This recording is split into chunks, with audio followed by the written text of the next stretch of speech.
Di Yogyakarta, ada sebuah kampus tua yang sudah berdiri sejak zaman kolonial. Di bagian belakang kampus, ada asrama putri lama yang sudah jarang dihuni. Hanya beberapa mahasiswa baru yang mau tinggal di sana, karena biayanya sangat murah. Tapi, semua orang tahu, asrama Blok D punya cerita sendiri. Konon, pernah ada seorang mahasiswi yang menghilang di malam hari tanpa jejak. Terakhir terlihat masuk ke lorong belakang untuk buang sampah. Sekar, mahasiswa semester awal dari Solo, mendapat kamar di asrama Blok D, lantai 2. Ia sekamar dengan Putri, gadis pendiam dan religius. Saat Sekar bertanya kenapa kamar mereka satu-satunya yang ditempati, Putri cuma bilang, "Yang penting jangan ke lorong belakang, terutama kalau kamu dengar suara orang memanggil." Sekar menganggap itu hanya mitos pengantar tidur. 3 malam pertama terasa biasa, sampai suatu malam, Sekar mendengar suara ketukan di jendela. Saat dibuka, tak ada siapapun.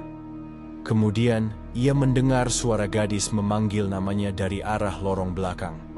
Suara itu lirih, seperti bisikan, "Sekar, tolong aku."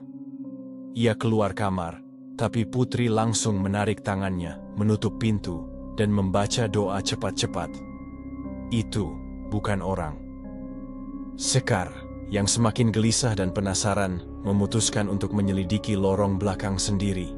Ia menunggu hingga larut malam saat suara dari lorong kembali terdengar. Kali ini lebih jelas. "Sekar, tolong. Aku di sini." Suara itu seperti berasal dari seseorang yang terjebak. Putri sudah tertidur. Sekar mengenakan jaket, membawa senter kecil, dan pelan-pelan membuka pintu. Suasana koridor asrama benar-benar sunyi, hanya suara detik jam dan desau angin yang merayap masuk dari kisi jendela tua. Lorong belakang asrama terletak di ujung Blok D. Pintu kayunya sudah lapuk, dengan tanda larangan yang nyaris tak terbaca. Di atas pintu itu tergantung seutas benang merah, seperti pengikat gaib, tapi sudah putus. Saat Sekar masuk ke lorong itu, senter bergetar lemah, dan setiap langkahnya seperti menggema ribuan kali. Lorong itu sempit dan panjang, terlalu panjang. Dindingnya seperti merapat sendiri ke tubuhnya, dan setiap langkah menimbulkan suara aneh seperti napas berat di belakangnya. Setelah berjalan hampir 5 menit, Sekar mulai panik.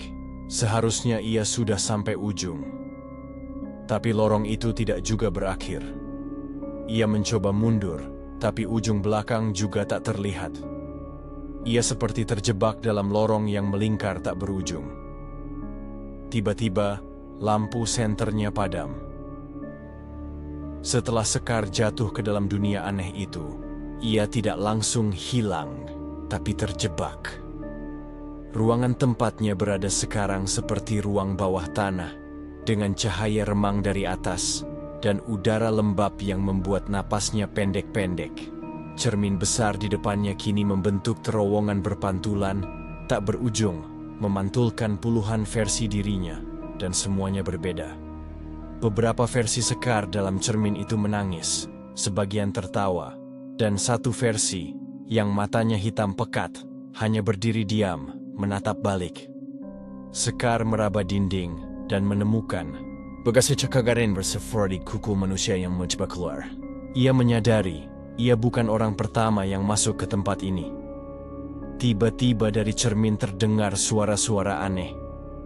Suara seseorang berdoa. Suara orang yang tertawa seperti anak kecil.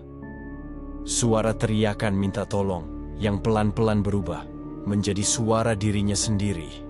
Lalu satu versi Sekar di cermin berbicara. "Kalau kamu ingin kembali, kamu harus ada yang menggantikanmu. Atau kamu harus menolak dia masuk sepenuhnya." Sekar berbalik, dan di balik ruangan itu kini ada pintu merah. Dari balik pintu keluar sosok wanita. Rambut panjang, wajah pucat retak-retak seperti keramik tua, dan matanya merah menyala. Sekar mundur ketakutan.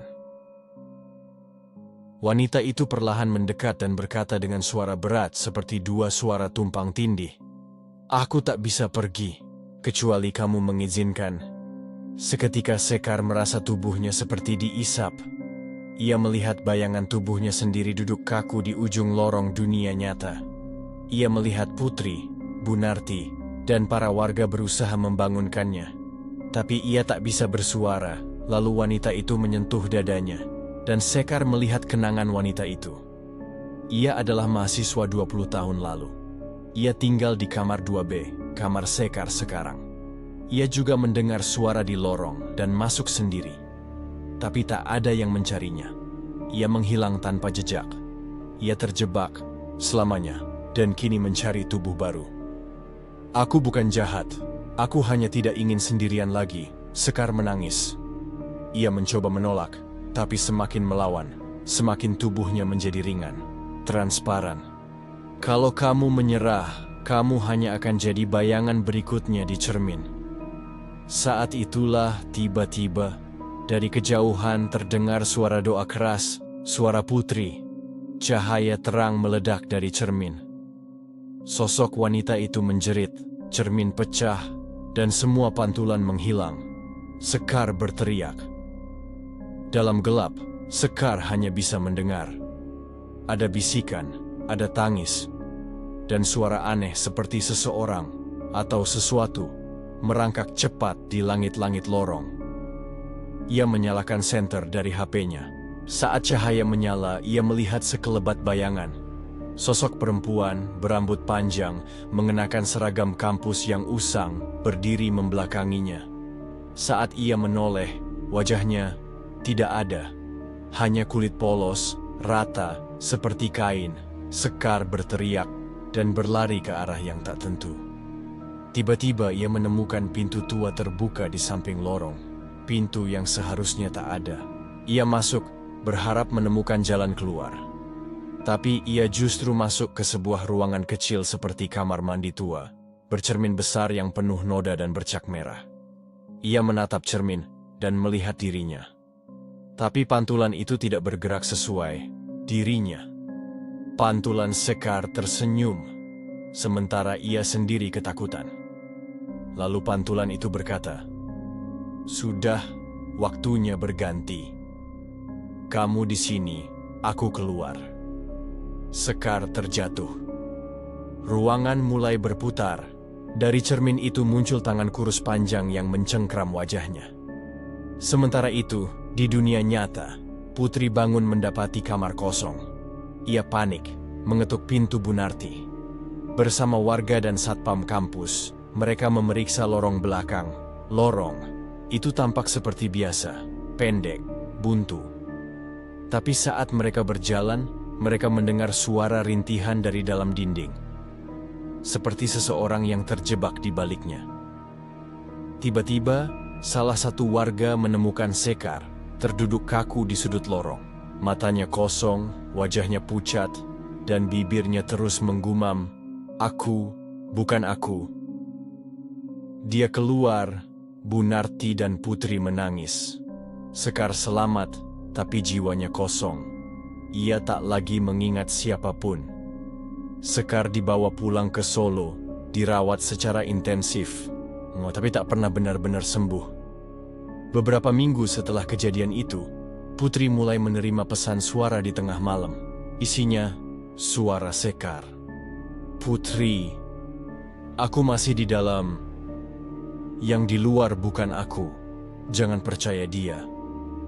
Yang aneh, HP Sekar sudah lama rusak. Bahkan SIM card-nya tak aktif. Kampus akhirnya menutup Blok D secara permanen. Tapi para mahasiswa yang tinggal di gedung seberang sering melapor. Mereka melihat seorang gadis berjaket biru berjalan menyusuri lorong itu. Dan setiap kali ia menoleh, wajahnya bukan wajah manusia. Lorong tak berujung bukan tentang panjangnya jalan, tapi tentang seberapa jauh kau bisa tersesat sebelum kehilangan siapa dirimu. Terinspirasi dari kisah urban legend asrama kampus di Yogyakarta.